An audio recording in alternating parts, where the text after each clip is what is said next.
লোকসভা নির্বাচন পর্ব শেষ হলেও দলবদল অব্যাহত মুর্শিদাবাদে। নবগ্রামের রাজখন্ড 10 নম্বর গ্রাম পঞ্চায়েত সমিতির কংগ্রেসের টিকিট থেকে জয়ী প্রার্থী রবীন ঘোষ শনিবার নবগ্রাম বিধানসভার বিধায়ক কানাই চন্দ্র মণ্ডল এবং নবগ্রাম ব্লক তৃণমূল কংগ্রেসের সভাপতি মোহাম্মদ এনায়েতুল্লাহর হাত ধরে নবগ্রাম ব্লক তৃণমূল কংগ্রেস নেতৃত্বের উপস্থিতিতে কংগ্রেস ছেড়ে তৃণমূল কংগ্রেসে যোগদান করলেন। সদ্য তৃণমূলে যোগদানকারী জানান, মমতা বন্দ্যোপাধ্যায়ের উন্নয়নে সামিল হতেই তৃণমূল কংগ্রেসে যোগদান করেছেন। দীর্ঘদিন ধরে কংগ্রেস পার্টি করতাম এবং আমি কংগ্রেস পার্টি থেকে নির্বাচিত হয়ে পঞ্চায়েত সমিতির মেম্বারও হয়েছিলাম। কংগ্রেসটা আমরা অনেক সক্রিয়ভাবে করেছি।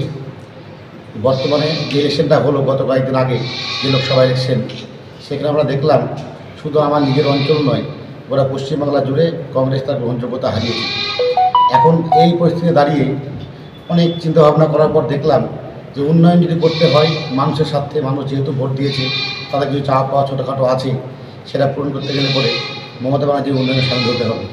তাই আমি কোনো রকম কারোর প্রতি কোনো অ্যালিগেশন নেই, আমি নিজে স্বেচ্ছায় আমি সাদরে কংগ্রেস পার্টি ত্যাগ করে আমি তৃণমূল পার্টিতে যোগদান করলাম এবং কাকাকে, এনায়েতুল্লাহ ভাইকে এবং সভাপতি সাহেবকে অশেষ ধন্যবাদ যে তারা আমাকে সাদরে গ্রহণ করেছেন। বাংলা টুডে নাও।